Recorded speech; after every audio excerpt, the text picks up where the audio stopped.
Hey, so I'm going to give this pick a B. And the reason I'm going to give it a B is Baker Mayfield is a good player, but I can't sit here and say that he's the best player in the draft. And if I'm going to take a quarterback, typically I like to take a quarterback with special traits.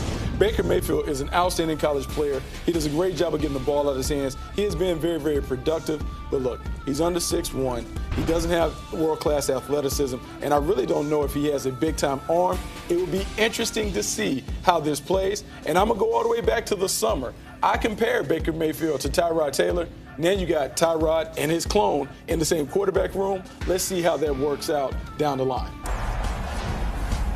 Hey, look, I absolutely love this pick for the New York Giants. And part of the reason I love it is because if Dave Gettleman and the Giants management, if they're committed to Eli Manning, they believe that he still has a few years of championship caliber football, then they need to do everything in their power to elevate his game. And the one way you can elevate his game is by giving him a dominant playmaker in the backfield. And I know people will focus on Saquon Barkley as a runner, but the way he's going to elevate Eli Manning is his ability to create mismatches out the backfield in the passing game. Now you have a lineup that features Odell Beckham Jr., Sterling Shepard in the slot, Evan Ingram at tight end, and a dominant playmaker in Saquon Barkley. You have a lot of easy one-on-one matchups that should make life easier for Eli Manning.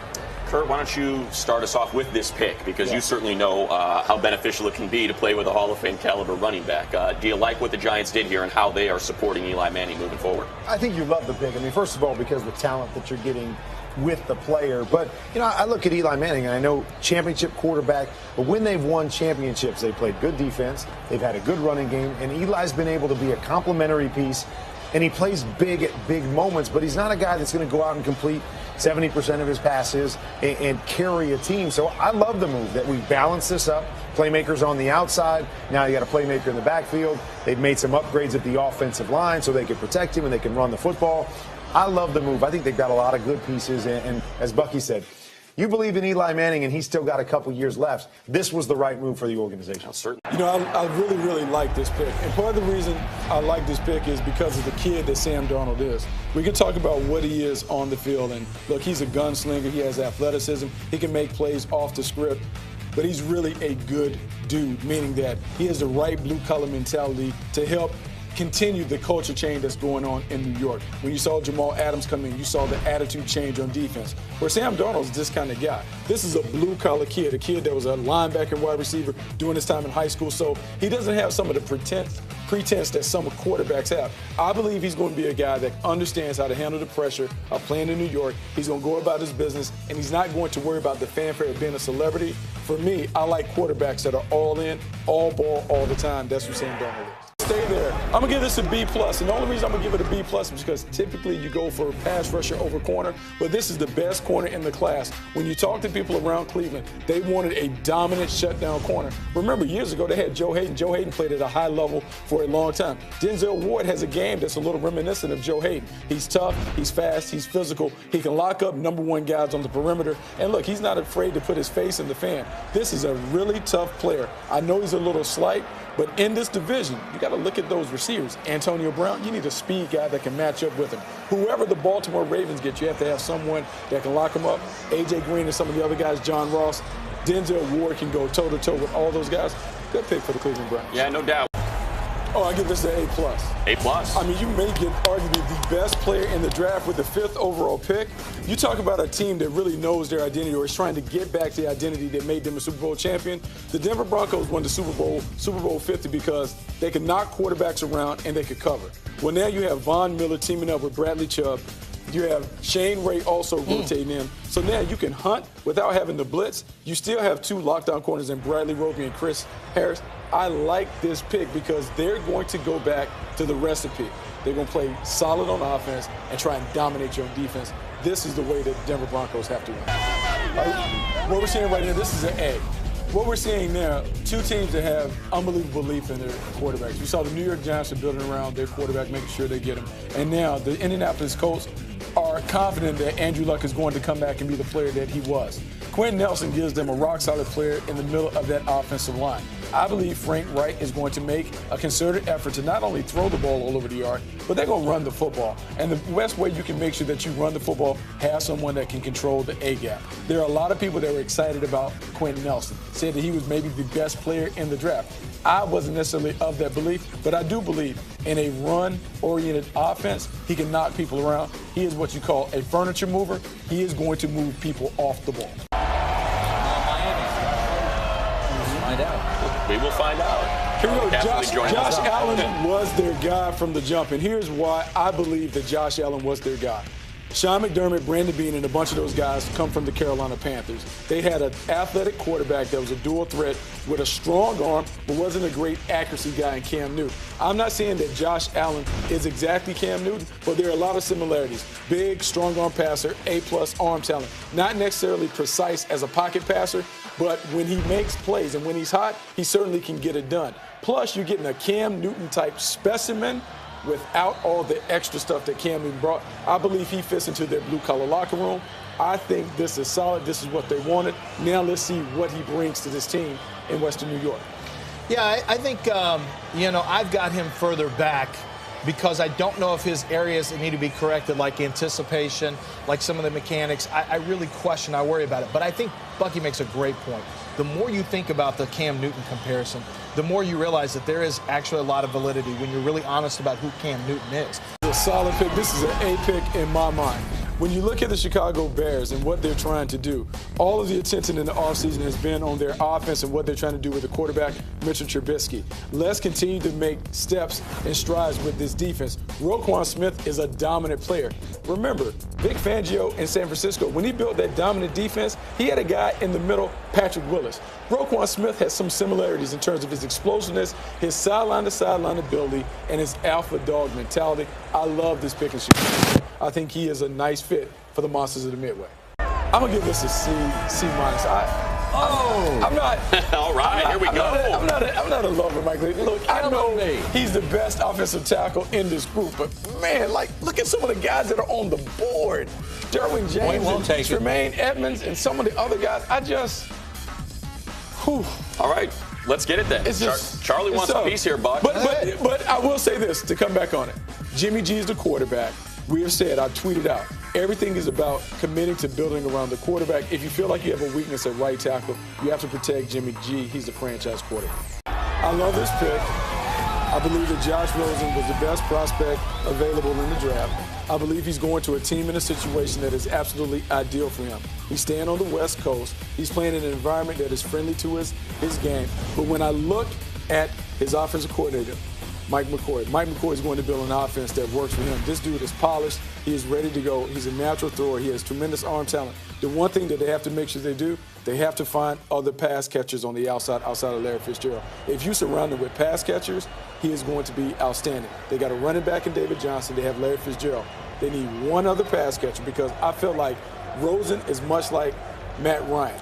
You put him around elite level talent, he can get you to the promised land. This is a nice, solid pick for the Miami Dolphins. The Miami Dolphins are sitting here at 11.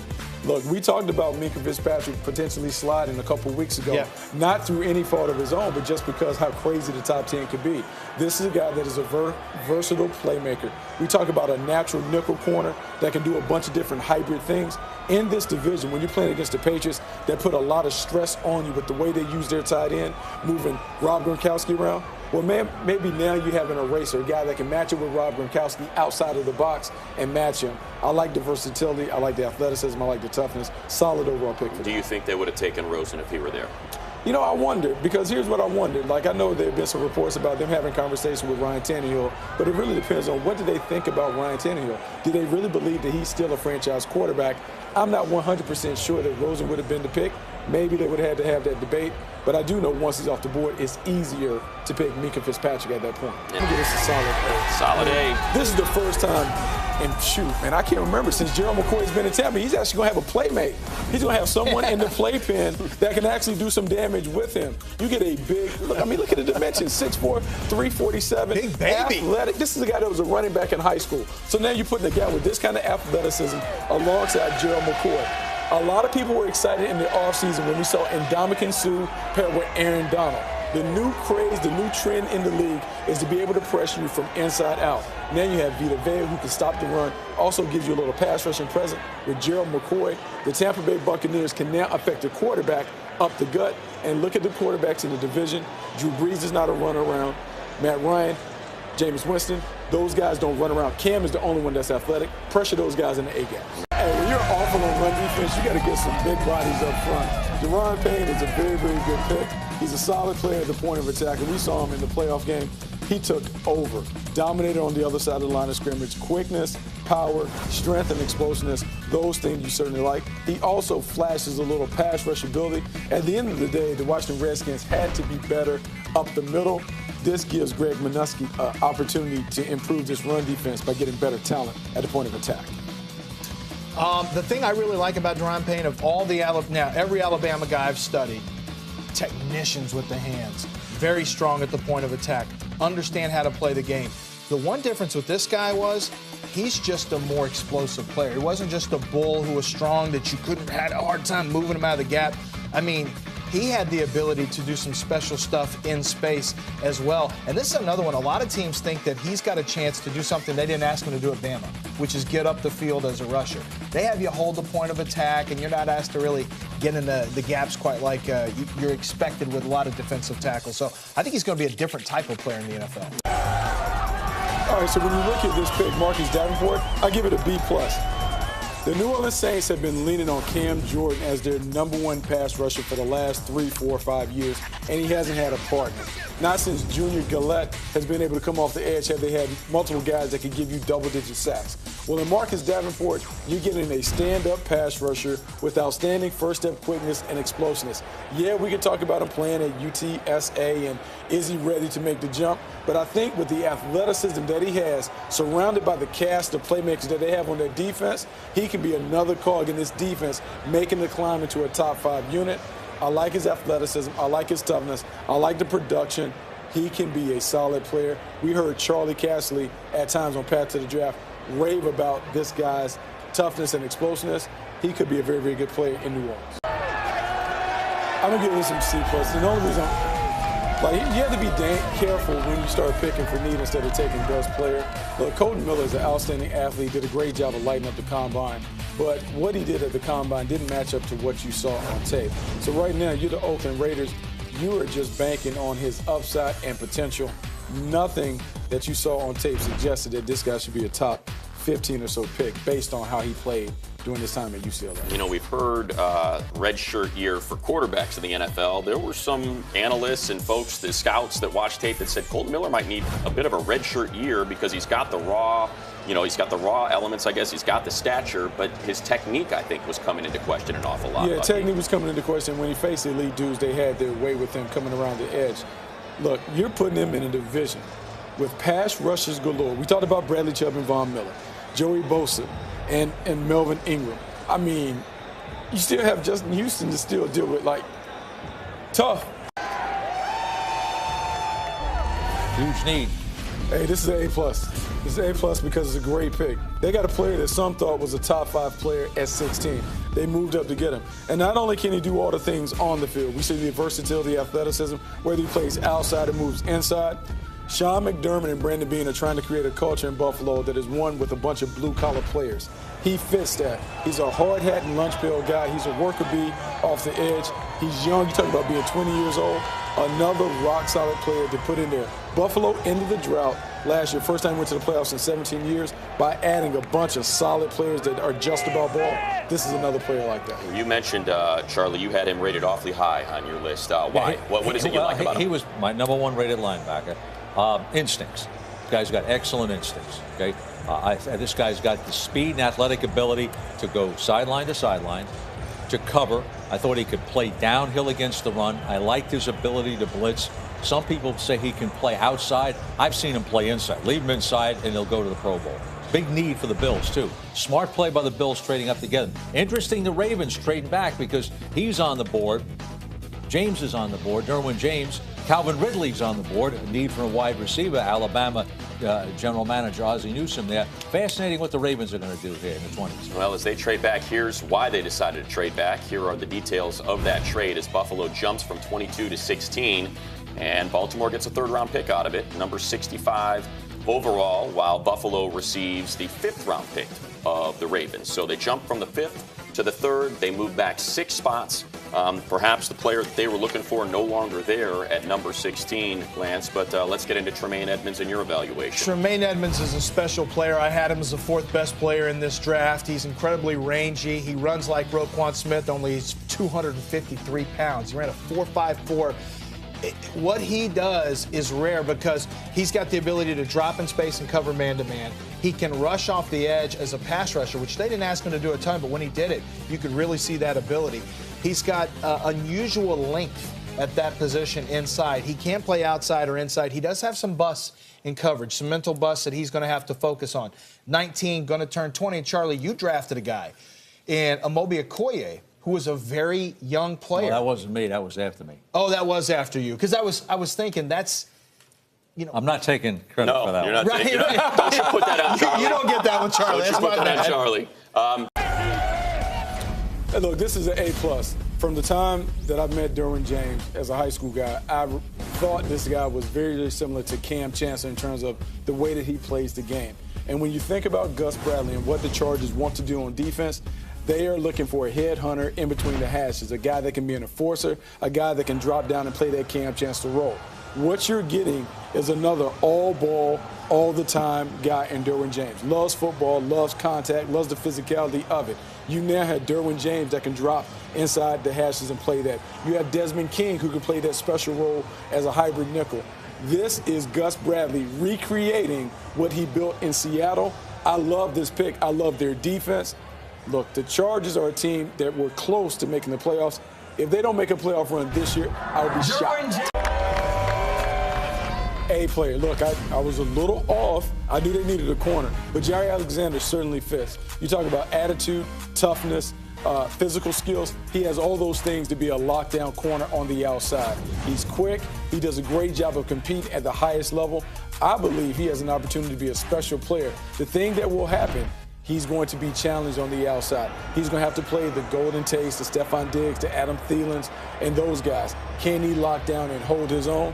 We'll see. But this is the kind of player that they need to play the scheme that Mike Patton wants to play. I tell you what I really like is I think Green Bay just played this perfectly. The teams that I heard that were dying to trade back were Detroit, who's up at 20, was Seattle, was dying to trade, and there was one more, I'm trying to remember who it was, also toward the back end. But I think what Green Bay did was they did their homework. They knew they had a trade partner that Seattle wanted to get out. And, of course, people know John Schneider in there. He came from Green Bay. And I think when they had the opportunity to pick up the extra one, they knew that they could come back up the board and still get one of their cornerbacks like Mike Hughes, like Jaire Alexander at 18 if the opportunity presented itself. So I think Green Bay actually did a brilliant job with maneuvering the draft. Right. Solid pick. This surprises a lot of Cowboys fans because everyone expected them to find a replacement for number 88. But this is about really upgrading the talent on their defense. You have Shane Lee. You also have Jalen Smith, but you lost Anthony Hitchens in the offseason. You need another linebacker that can have the versatility and athleticism to play. I believe Vander Esch gives them some versatility, gives them some playmaking ability, gives them some length. Ideally, in my mind, I think he's a guy that could probably be a Mike linebacker. When you go back and you look at the Chicago Bears and the way they play their Tampa 2 scheme, you can envision Rod Marinelli using him as the middle-of-the-field runner in that Tampa 2 defense. This is a talented athlete, a player that kind of came on this year, but he has all the traits and intangibles that you look for at the position. Woo Pig Suey, I'm going to give this a C. Gentleman C?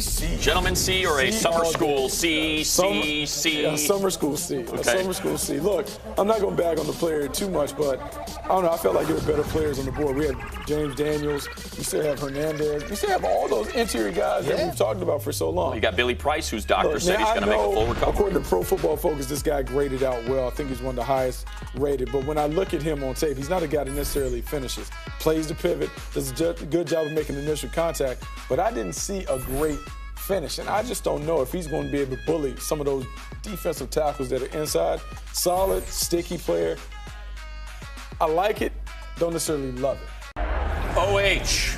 I-O. Back-to-back centers, Buck. Back-to-back center. Look, prior to his injury at the Combine, this is a guy that was rated as the best center in my estimation. I thought he was tough. I thought he was solid. I thought he did a great job of moving and climbing to the next level. Because he has some versatility, not only as a center, but as a guard, man, I don't like that individual picture, though, the little bald head. It's kind of a little scary, huh? But he's a solid player, 55 consecutive starts. You're getting a very experienced pivot. The Cincinnati Bengals are remaking their offensive line. They want to be more of a power-running team with their new O-line coach. He fits the mold. Look, this is a solid pick. Mike Vrabel, Bill Belichick were at Alabama's pro day. So the Titans had to make a move to make sure they got the linebacker that they wanted. What you're seeing, the Tennessee Titans want to have a rock-solid blue-collar defense. Rashaan Evans is an instinctive playmaker inside. Does a great job of running from sideline to sideline, but he also gives them some pass-rushing presence on the inside. Physical player, violent, does a great job of working with his hands. More importantly, he is a thumper. I think the Titans needed a little more in between. He got off to a little bit of a late start with his career. A lot was expected of him as a pass rusher. Made the move on the inside, and it really took off. He will play hurt. There were times that he was injured, and he talked about it. He will play hurt. He's a tough guy. You got to be if you're going to play for Nick Saban at Alabama. But he also gives the Tennessee Titans the ability to play inside as an inside linebacker. He can play will, or he can give you a rush option on sub packages where you drop him down. Here you go. I'm going to give this a solid B+. Because when you look at the Patriots and what they've been able to do, they accumulate nice pieces on the offensive line.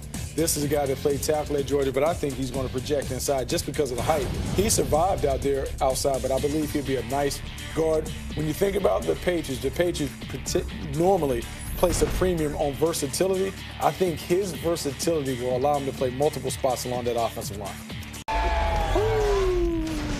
DJ, we heard he might be making his way up, Buck. Wow. First receiver selected, DJ Moore. First receiver, look, there's a lot of momentum building. I'm just a little surprised that the Carolina Panthers took a receiver because they traded for Torrey Smith. They had Devin Funchess. They still have Greg Olsen. I was thinking maybe a tight end was in the ranks. But look, DJ Moore is a guy that really came on like game busters, played with a bunch of different quarterbacks during his time in Maryland. What he is, he's a playmaker. He's physical, he's tough, he's great with the ball in his hands. Not necessarily the polished route runner, but he's kind of one of those guys that you got to get the ball in his hands and let him go to work. If you go back and you look at when they've been at their best, those are the kind of receivers that play for them. Our own NFL Network colleague, Steve Smith, when he came into the league, he wasn't necessarily a polished route runner, but what he was an explosive, a dynamic playmaker. DJ Moore is kind of in that mold. This is a really, really good pick for the Baltimore Ravens. I'm going to give it an A-. If you think about Joe Flacco, and you think about the struggles that Joe Flacco has had, they are tied to the loss of a dominant player in the middle of the field. When Dennis Pitta went out, you saw Joe Flacco's game kind of go down. In Hayden Hurst, you get a complete tight end, a guy that not only can block, but he can make the plays down the middle of the field. He catches it. He's a true wide tight end. For Joe Flacco, a guy that struggles at times with his accuracy, you need someone that can really work the middle of the field inside the numbers. This should help him become a more efficient passer in the passing game. I mean, no. Ooh, I love it. Big A. Not a plus? Is that A for Alabama? I love it. I love this pick. I love what you can do with Calvin Ridley. Remember, when the Atlanta Falcons were at their best a couple years ago with Kyle Shanahan, they had 4 receivers that could give you work. They had Julio Jones and Mohamed Sanu. They had Taylor Gabriel. And then, the little guy from East Carolina.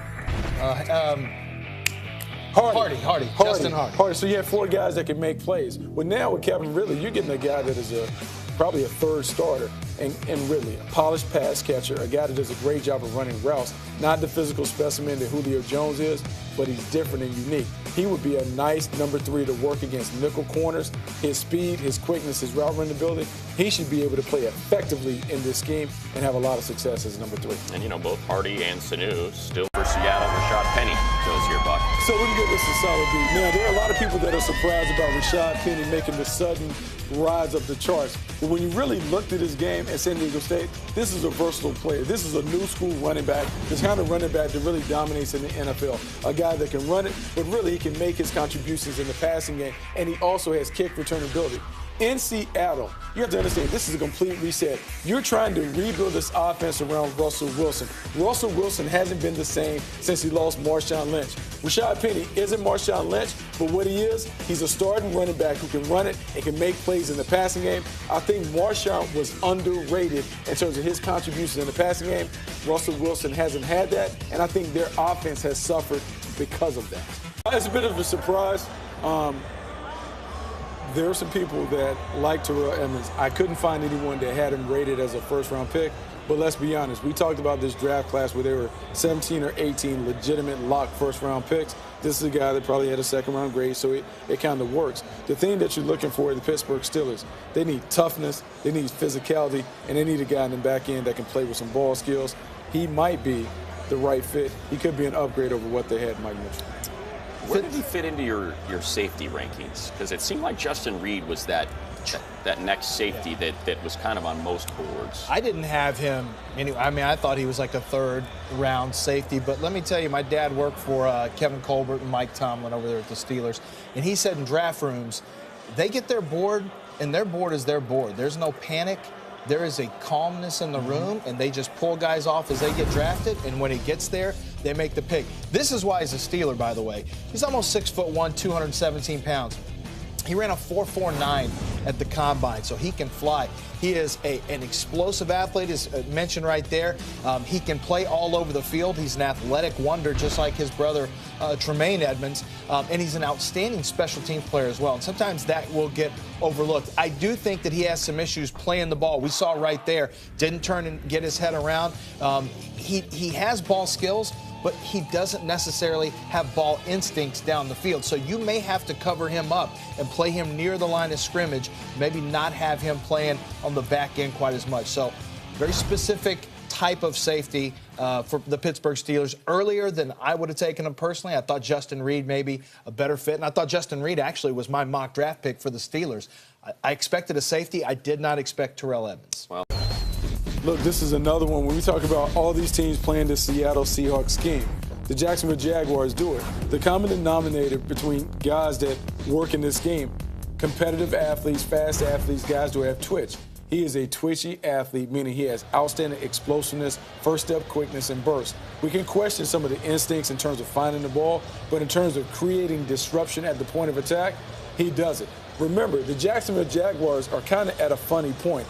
They have some older guys, Calais Campbell, Malik Jefferson, those that play Jackson, that play on the inside. At some point, as they begin deciding, Jalen Ramsey and some of their young guys, they're going to have to move on. This is an opportunity for them to add a young, dynamic piece at a real cost-efficient rate. he left out national champion. National champion. B+ for Mike Hughes going to Minnesota. This is what the Minnesota Vikings do. They do a great job of attacking needs maybe a year or so before they come up. This is a team that already has two solid starters, Xavier Rhodes, Trey Waynes. They had Terrence Newman playing in the slot for a while. They also had Mackenzie Alexander. They wanted to upgrade those situations because when you looked at them in the championship game against, not the championship game, the divisional round against the New Orleans Saints, you saw them kind of pick on their nickel situation. Mike Hughes is a guy that is versatile enough to be able to play inside or play outside. I love his playmaking ability. I love his technique. I think he's a savvy player. He is a nice fit. And the one thing we know about Mike Zimmer, he loves his corners. This is another terrific player. I think eventually he may surpass Trey Waynes and become a starter. Yeah, there's some teams that really, really like Mike Hughes, and one of the reasons is because he's also an outstanding return. Oh, I give this an A+. A+. A+. Look, when was the last time we have seen, one, the Patriots take a running back in the first round? Lawrence I think Lawrence Maroney. Yeah. But two, when have we seen someone with this kind of dynamic ability playing the back end? They have been getting by with guys that were kind of pieces. Danny Woodhead. Then you look at Rex Burkhead. Then you look at Deion Lewis, James White. These guys are nice, compliment players. We're talking about a home run hitter. When you look at the comparison, so many guys, I don't want to take the thunder, but so many guys on the road would compare this guy to Alvin Kamara in terms of the way that he plays the game. He's a talented runner. He's a guy that can catch the ball out the backfield. Do you see Kamara? Maybe a little bit. I think maybe because Alvin Kamara is kind of the soup de jour. Yeah, I don't see Kamara. What I see is a guy that you need physical, That's fine. Let's strap it up and go. Let's swap paint. You need me to show you a little wiggle? I can do that. What he is, though, is he's all about football. I mean, he's serious business downhill. He sees it. He goes. There's no dancing. There's not going to be many negative yardage plays. And he's a complement to the other type of running backs they have. And the Kamara thing also a product of, I mean, you want to talk about measurables, and not only just physically, stature-wise, but combine measurables. They're almost identical. They are the exact same height. They're the exact same weight. They have the exact same vert, broad jump.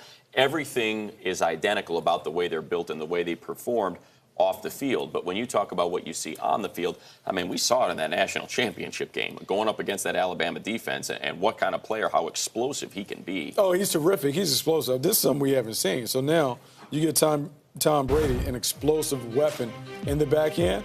Oh, he goes right to the front of the line. Like, this guy is terrific out of the backfield, catching the ball, more juice than any of those players that are there. Yeah. And then you talk about the toughness and physicality. It's been a long time since the Patriots have had a guy that they can just keep on the field the entire time. I'll go all the way back.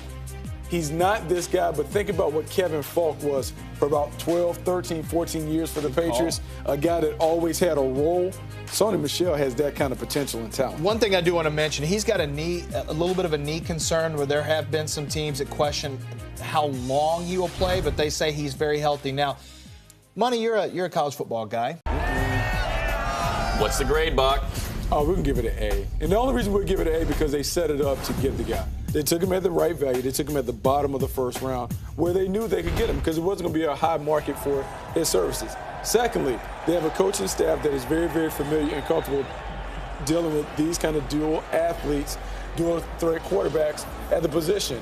Marty Mornwig, Greg Roman. Marty Mornwig dealt with Michael Vick, Donovan McNabb. Greg Roman dealt with Colin Kaepernick, and we saw them play at a high level.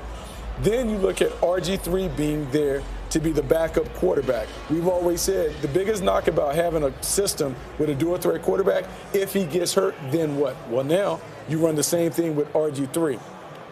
Joe Flacco is the starter. He may be the starter for the next year or so. But Lamar Jackson is going to usher in a new era in Baltimore.